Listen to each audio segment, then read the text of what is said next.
Suamiku pewaris utama. Bab 180. Tak terduga.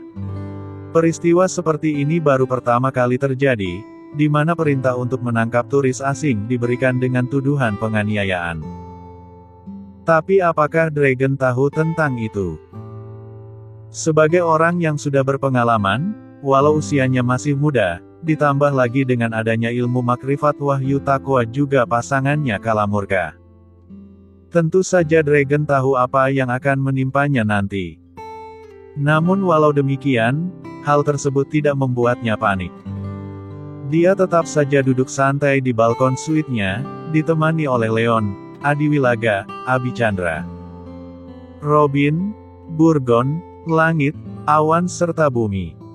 Sedangkan Eric, Rudolf dan yang lainnya, tidak terlihat saat itu. Mungkin mereka sedang ada keperluan lain di luar. Sambil dia duduk itu, Dragon menyempatkan diri melihat ke bawah, di mana pandangannya tertuju ke arah mobil-mobil polisi, yang sedang berseliweran di jalan. Tapi anehnya mereka tidak singgah untuk memeriksa. "Tuan muda," ucap Langit merasa khawatir. "Tenang saja. Mereka tidak akan datang kemari, karena tempat ini sudah aku pasangi formasi. Bahkan jika aku mau, mobil-mobil itu tidak akan bisa bergerak, dan orang-orangnya pingsan tanpa sebab. Tapi aku tidak mau melakukannya, karena jika itu dilakukan, pasti akan menimbulkan kegemparan besar." Jawab Dragon kalem saja. "Baik tuan muda," jawab Langit sudah mulai mengerti. Tak lama kemudian Dragon pun berkata kembali, "Sebentar lagi kita akan mengunjungi orang tua Radanat. Sekaligus memberi hadiah besar atas kesombongannya tersebut." Ujarnya kalem saja. "Tapi jangan terkejut, kalau di tempatnya nanti akan berkumpul ribuan orang dan saling mencaci maki." Ucapnya lagi. "Baik tuan muda," jawab anak buahnya serempak. Sementara itu di bawah sana, mobil-mobil polisi masih saja berlalu lalang di jalan, mendatangi hotel, penginapan Wisma, bahkan Bangkok Marriott Hotel pun mereka datangi, termasuk rumah-rumah sewa tak luput dari penggeledahan mereka. Tapi Sheraton Hotel tidak berani mereka usik.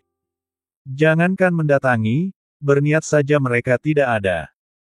Pergerakan mereka yang besar-besaran tersebut, tentu saja membuat masyarakat menjadi heran, termasuk para politisi. Dewan Rakyat, lawan-lawan politik Narong dan lain sebagainya. Dalam hati mereka bertanya, siapa yang sedang mereka cari itu, dan apa yang telah dilakukannya, hingga membuat hampir separuh polisi Bangkok dikerahkan. Napi pertanyaan-pertanyaan tersebut jelas saja tidak ada yang bisa menjawab. Namun setelah dicari-cari informasinya ketahuan oleh mereka, bahwa itu ulah dari Narong Sakda, pemimpin tertinggi di Bangkok itu. Diketahui bahwa tindakannya itu karena dia merasa tersinggung serta sakit hati, pada seseorang yang telah berani melukai anaknya. Sebentar saja berita tersebut merebak di seantero kota Bangkok. Tapi tidak boleh disiarkan di televisi. Mendapat berita empuk seperti itu, lawan-lawan politik Narong serentak mengambil kesempatan untuk menjatuhkannya. Dengan berani mereka menyiarkan berita tersebut di televisi, walau sudah dilarang. Tapi mereka tidak peduli. Dengan gencarnya mereka mencari informasi. Setelah diyakini benar, baru kemudian memberitakannya agar diketahui oleh khalayak umum, bahwa peristiwa menghebohkan itu karena ulah Narong yang membela anak manjanya tersebut. Saat memberitakan itu, mereka sengaja mengarang dan menambah-nambah bumbu penyedap, agar masyarakat kota Bangkok percaya dan terprovokasi, serta terbuka matanya, dan tahu siapa sebenarnya Narong Sakda itu. Ternyata taktik mereka itu berhasil, dan masyarakat berhasil diprovokasi, hingga ada beberapa kelompok orang yang mendatangi kediaman pemimpin kota tersebut untuk meminta penjelasan. Namun semakin lama kelompok tersebut semakin banyak, dan akhirnya menjadi lautan manusia. Karena mereka sudah merasa geram, Kenapa Narongsakda malah membela anaknya yang sudah terbukti bersalah itu? Sebaliknya di pihak polisi, alih-alih mencari keberadaan Dragon, mereka malah diperintahkan untuk kembali dan mengawal demonstrasi yang ada di depan balai kota itu. Kenapa bisa begini? Kenapa masyarakat kota Bangkok datang ke sini dan berunjuk rasa menuntut pemimpinnya turun? Tanya Narong pada dua orang polisi berpangkat komjen tersebut dengan ekspresi heran. Bukankah tadi kami sudah mengingatkan agar kalian tidak melakukan pertunjukan besar? Tapi pemimpin kota tidak mau mendengar saran dari kami. Jawab seorang komandan tentara berpangkat letjen itu mengingatkan. Dia adalah Siringkot Trakea, tentara yang sudah cukup berpengalaman dalam politik juga pertahanan. Sebentar lagi dia akan naik pangkat menjadi jenderal, dan akan menggantikan panglima tertinggi pasukan tentara Thailand yang tak lama lagi akan pensiun. Dia juga sudah mengingatkan pemimpin kota itu agar tidak bertindak berlebihan. Tapi sayangnya Narong mengacuhkannya, dan tetap mengerahkan para polisi untuk mencari keberadaan orang yang telah melukai anaknya tersebut. Dan akibatnya adalah seperti sekarang ini. Masyarakat kota Bangkok menjadi tidak senang. Karena para polisi dalam aksi menemukan keberadaan Dragon dan orang-orangnya bertindak secara berlebihan. Ditambah dengan hadirnya beberapa orang politisi, yang menambah peristiwa itu menjadi semakin menghangat. Mereka mencampur berita tersebut dengan bumbu-bumbu tak sedap. Berniat menjatuhkan lawan politiknya saat itu juga. Akhirnya apa yang dikhawatirkan oleh Siringkot Trakea menjadi kenyataan. Ribuan orang berkumpul di balai kota, sambil meneriakkan kata hujatan serta makian, dan menuntut Narongsakda agar melepaskan jabatannya sebagai pemimpin kota. Polisi yang mengamankan jalannya demo itu menjadi kewalahan, karena semakin lama lautan manusia semakin banyak. Bukan hanya polisi saja yang mengawal demo tersebut. 800-an tentara bersenjata lengkap juga ada di sana. Mereka ditugaskan oleh Siringkot untuk menjaga balai kota agar tidak hancur. Karena aksi demonstrasi semakin brutal, mau tidak mau polisi mendatangkan mobil cannon untuk mengusir para pendemo. Tak lupa pula mereka dibekali dengan bom gas air mata, dan dilemparkan ke tengah kerumunan demonstran. Aksi polisi yang seperti itu hanya berhasil mengusir mereka sekejap saja. Setelah gas menghilang, mereka maju kembali, dan merangsek ingin memasuki balai kota. Tapi tetap tidak bisa. Adanya demonstran yang berjumlah banyak itu, menarik perhatian Raja dan Perdana Menteri juga Panglima Tinggi Tentara. Mereka bertanya-tanya tentang masalah itu.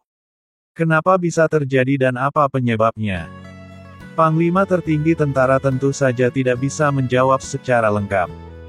Karena saat itu dia sedang berada dekat rajanya, dan belum dikabari oleh anak buahnya.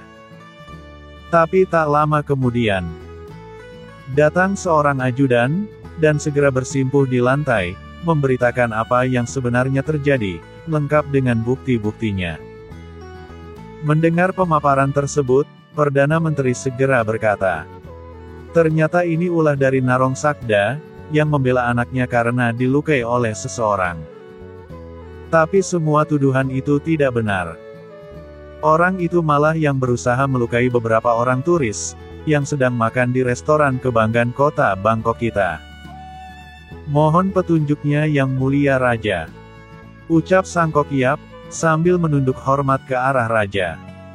Turis asing itu orang yang patut dihargai, karena dia tidak bersalah. Dia hanya berusaha membela diri dan tidak melukai siapapun. Oleh karena itu segera sebarkan titah. Batalkan pencarian orang tersebut, dan pulihkan nama baiknya. Demi hubungan baik dua negara. Titah Raja tersebut sangat bijaksana. Jangan lupa jika menemukan orang itu bawa dia kemari. Hamba laksanakan yang mulia. Jawab Perdana Menteri juga Panglima Tinggi Tentara patuh. Kemudian beringsut meninggalkan Raja sesembahan mereka, untuk memberi pelajaran pada Narong Sakda. Sementara itu di depan balai kota, demo masih saja terjadi, malah jumlah demonstrannya semakin besar. Dan hampir menjebol pagar besi juga kawat berduri yang dipasang di depan gedung itu. Polisi dan tentara yang menjaga tempat itu sudah merasa kewalahan, dan hampir saja melepaskan tembakan peluru karet ke arah para demonstran tersebut. Tapi saat genting seperti itu, tiba-tiba datang angin kencang, yang sengaja dibuat oleh seseorang, dan orang tersebut adalah Dragon, yang datangnya langsung masuk ke ruang pertemuan balai kota, di mana saat itu ada 5 orang tentara, 2 orang polisi, dan 5 petarung pengawal pribadi Narong, serta 6 staf tinggi pemimpin kota.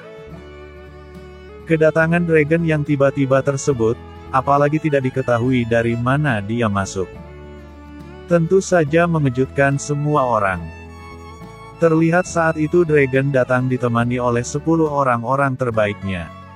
Tak lama kemudian Narong Sakda pun berkata, "Siapa kalian, dan bagaimana kalian bisa masuk ke sini?" Ujarnya keheranan. "Apa kabar pemimpin kota juga kalian yang ada?" Respon Dragon malah tidak mengindahkan pertanyaan dari Barong Sakda tadi. "Maaf jika kedatangan kami yang secara tiba-tiba ini mengejutkan kalian. Perkenalkan, kami adalah turis yang sedang kalian cari itu. Tapi bukan penyebab demo di luar terjadi." Jawab Dragon tegas dengan ekspresi tenang, sambil tersenyum ke arah orang-orang tersebut. Mendapat jawaban seperti itu, tentu saja membuat yang ada di ruangan tersebut menjadi terkejut. Tidak terkecuali pemimpin kotanya. Sudah berbagai macam usaha mereka lakukan, demi untuk menemukan Dragon, bahkan sampai mengerahkan hampir 1000-an tentara juga ribuan polisi. Tapi sampai saat ini keberadaannya tidak juga ditemukan. Tapi saat ini dia sendiri yang malah mendatangi mereka.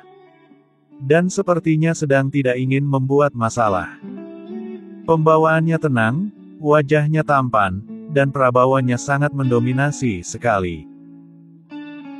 Kedatangannya itu disertai dengan formasi ilusi, agar orang-orang yang melihatnya seperti melihat Dragon dewasa, sama dengan penampilannya saat menemui Tejamaya juga anaknya itu. Mendengar jawab tegas dan lugas tersebut, pemimpin kota menjadi marah. Dan segera memerintahkan orang-orangnya untuk menangkap Dragon, dengan berteriak lantang, "Tangkap orang itu, dan jebloskan ke penjara." Perintahnya dengan ekspresi emosi. "Sabar orang tua. Kami datang karena ingin menjelaskan duduk permasalahannya. Jadi jangan emosian begitu." Respon Dragon mencoba menahan sabar Narong Sakda. "Jangan berani mengaturku," bantahnya. Kemudian berkata pada polisi yang selalu ada bersamanya itu, "Komisaris, cepat tangkap orang itu. Aku ingin menguliti tubuhnya." Perintahnya tegas pada 2 orang polisi tersebut. "Tuan Kota, mohon pertimbangkan lagi saranku. Orang ini bukan orang sembarangan. Kedatangannya saja sudah tidak bisa kita ketahui, dari mana dan bagaimana bisa melakukan itu. Oleh karena itu mohon Tuan Kota bersabar, dan dengarkan apa penjelasannya." Ucap si Ringkot Rakea, berusaha menenangkan temannya itu. "Jenderal, aku tidak bisa bersabar, terhadap orang yang telah mencelakai anakku. Saat ini juga dia harus mati." Jawab Narong Sakda tidak mau terima atas saran dari teman jenderalnya itu. "Orang tua, kau dengan anakmu sama saja.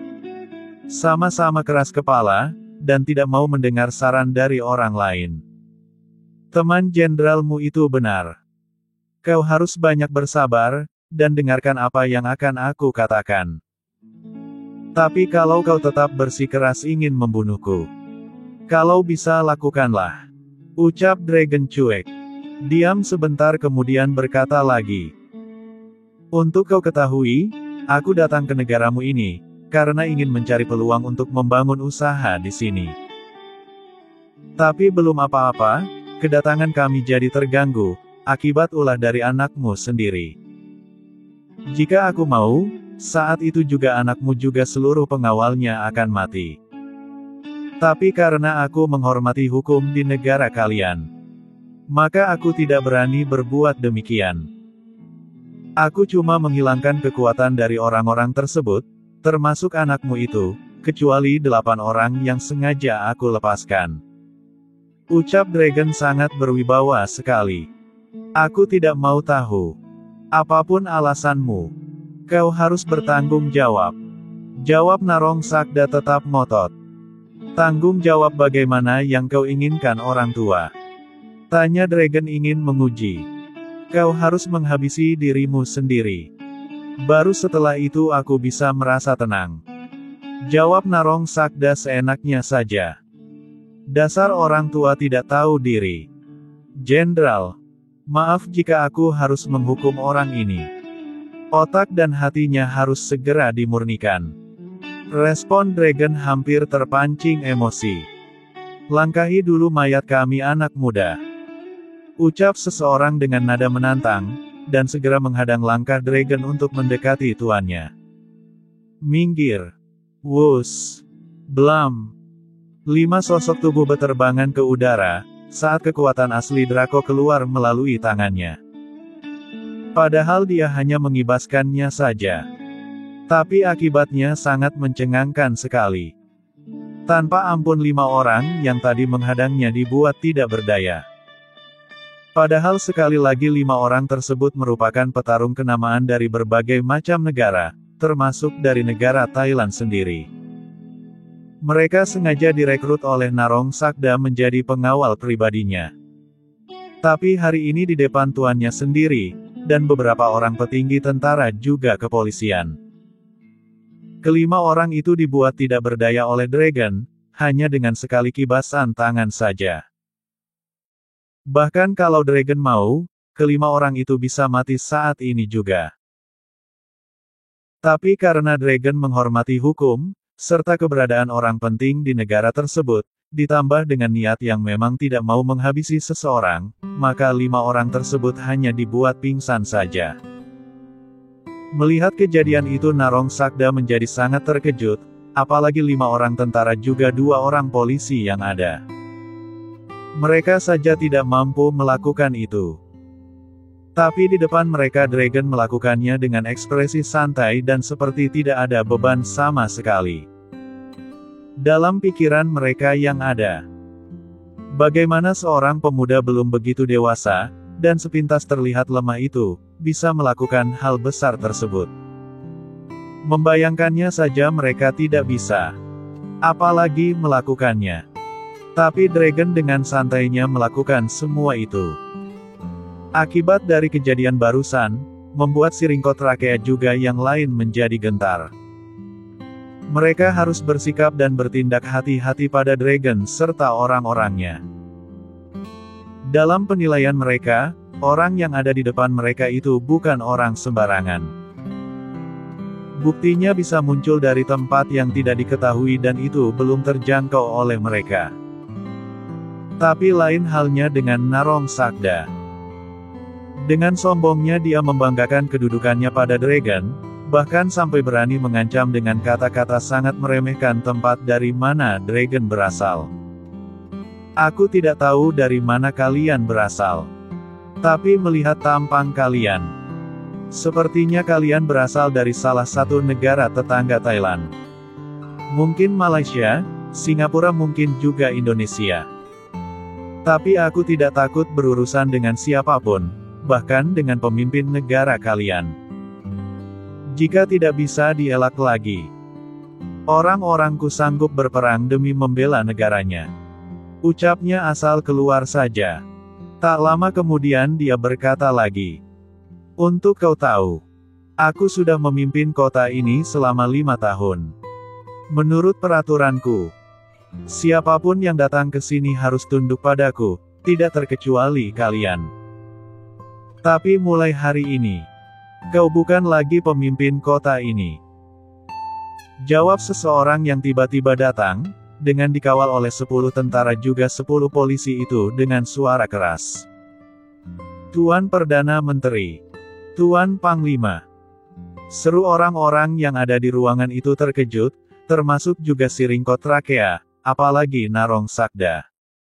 "Salam Tuan," ucap Sang Kokiap. Sang Perdana Menteri tersebut bersikap hormat pada Dragon. Dan malah mengacuhkan orang-orangnya sendiri. "Salam. Anda adalah?" jawab Dragon ramah. "Perkenalkan. Saya Sang Kokiap, Perdana Menteri negara ini. Dan ini teman saya Jenderal Tanom Nopadon, Panglima tertinggi tentara negara ini." "Salam Jenderal," ucap Dragon cepat, juga berusaha bersikap ramah pada orang yang baru dikenal tersebut. "Salam Tuan Muda," jawab Jenderal Tanom ramah. Tapi berhasil mengejutkan Dragon dan orang-orangnya. "Jangan terkejut Tuan Muda. Kami sudah tahu siapa Anda, dan untuk apa Anda datang ke negara ini. Kebetulan Panglima tertinggi negara Tuan adalah kenalanku. Dari dialah kami tahu siapa Anda," ucapnya kalem. "Baik kalau begitu Jenderal. Kami cuma ingin bertanya serta memastikan. Apakah masalah ini bisa diselesaikan atau tidak?" "Tentu saja bisa Tuan Muda," jawab Tanom Nopadon cepat. "Baik. Karena Anda sudah berkata demikian, dan bisa mengatasi orang sombong ini, maka aku berjanji akan menghentikan demo, dan membuat mereka menghentikan aksinya." Sambut Dragon bersungguh-sungguh. "Tentu Tuan Muda. Bahkan kami sudah mendapatkan mandat dari Yang Mulia Raja," jawab Siringkot Rakea mantap. "Baiklah. Sesuai dengan janjiku, maka saat ini juga demo di luar itu akan aku hentikan." Respon Dragon tidak terduga. "Tapi bagaimana caranya Anda bisa menghentikan gerakan yang sebanyak itu?" tanya Siringkot Rakea penasaran. "Mudah saja," jawab Dragon enteng. Kemudian merilis wahyu takwa dan kala murkanya secara bersamaan. Tiba-tiba aura yang sangat pekat keluar dari tubuh Dragon dan menyebar ke seluruh ruangan. Lalu keluar melalui pintu, dan tempat-tempat terbuka lainnya. Kemudian menyebar serta melingkupi para pendemo tersebut. Tak lama kemudian kerusuhan yang mereka buat mendadak berhenti. Dan satu persatu meninggalkan balai kota untuk kembali ke tempatnya masing-masing. Pemandangan tersebut sontak saja membuat siapapun yang melihatnya menjadi takjub. Tidak terkecuali Perdana Menteri, Panglima juga orang-orang lain yang ada di ruang tersebut. Belum pernah terjadi dimanapun dan kapanpun peristiwa seperti itu. Baru pertama kali itulah mereka melihatnya. Akibat dari itu pula, seluruh yang polisi juga tentara yang mengamankan jalannya demo menjadi takjub, sekaligus bertanya-tanya, ada apa gerangan yang terjadi? Kenapa tiba-tiba para demonstran itu menghentikan aksinya, dan pergi seperti kerbau dicocok hidung? Sebaliknya bagi orang-orang yang ada di balai kota, mereka lupa dengan urusan ingin menghukum Narong Sakda, karena aksi Dragon yang luar biasa itu. Tapi semenit kemudian, Sang Kokiap, Perdana Menteri itu kembali tersadar, dan berusaha menguasai keadaan. "Narong Sakda, atas titah dari Yang Mulia Raja, kedudukanmu sebagai wali kota aku cabut. Mulai sekarang kau bukan lagi penguasa kota ini. Kedudukanmu akan digantikan oleh kandidat kedua dalam pemilihan." Karena raja begitu marah, maka dia memerintahkan agar kau juga anakmu harus dihukum, dan dijebloskan ke penjara. Ucap Sang Kokiap tegas. "Tuan Perdana Menteri, ini tidak seperti yang Anda pikirkan. Orang ini telah berani melanggar hukum di negara ini. Dengan sengaja mereka melukai anakku juga orang-orangnya," jawab Narong Sakda mencoba membela diri. "Apapun yang kau katakan, Raja sudah tidak mempercayaimu lagi. Dia lebih mempercayai intelijennya, yang telah menyelidiki kasus ini secara teliti. Jadi jangan lagi kau mencoba untuk membela diri. Bantah Sangkok Yap tetap pada pendiriannya. Komisaris Jenderal, tangkap orang ini dan masukkan ke penjara. Ucap Perdana Menteri memberi perintah. Siap Tuan Menteri. Jawab Komjen tersebut patuh, kemudian menyuruh 2 orang polisi pengawal Sangkok Yap untuk menangkap Narong Sakda. Hentikan. Aku bukan penjahat. Aku wali kotamu. Bentak Narong mencoba menggertak 2 orang polisi itu untuk mundur. Tapi mereka tetap melaksanakan perintah dari atasannya untuk menangkap Narong Sakda. Mau tidak mau Narong harus menyerah juga, serta membiarkan dirinya dipermalukan seperti itu. Sepeninggal Narong Sakda, Sangkok Yap, Siringkot Rakea, Komisaris Jenderal Polisi dan 1 temannya yang juga berpangkat jenderal, segera mendekati Dragon. Lalu serentak menyilangkan tangan kanannya di dada, pertanda memberi hormat pada Dragon. Sementara Dragon yang melihat itu jadi tidak enak hati. Dia segera membalas penghormatan tersebut dengan melakukan hal yang sama. Begitu juga dengan 10 pengawal yang dibawanya tersebut. Sedetik kemudian Sang Perdana Menteri berkata, "Berkat Anda, mata kami jadi terbuka, dan berhasil menguak kejahatan yang selama ini dilakukan oleh keturunan Sakda. Jika bukan karena Anda, mungkin orang tersebut akan berkuasa lebih lama lagi. Tapi karena Anda, semuanya telah terbongkar dan karirnya telah berakhir." Ucap Sangkok Yap memuji sekaligus berterima kasih pada Dragon. "Anda berkata apa Tuan Perdana Menteri? Justru kami merasa tidak enak hati. Gara-gara tindakan kami itu, negara Anda telah jadi sorotan dunia. Termasuk juga dari negaraku. Kami yakin kedua orang tuaku juga menonton berita itu, dan pasti mengkhawatirkan keadaanku di sini." Jawab Dragon mencoba menepis pujian itu. "Anda tenang saja Tuan Muda. Tim kami sudah menghubungi orang tua Anda, dan mengabarkan bahwa Anda sedang baik-baik saja di sini." Sambut Sangkok Yap menjelaskan apa adanya. "Kalau begitu terima kasih atas kebaikan Anda." Respon Dragon senang, walau sebenarnya dia sudah mengetahui akan hal itu. Menyampaikan pesan dari Yang Mulia Raja. "Jika Anda ada waktu, silakan datang ke istana untuk mengunjungi sesembahan kami itu."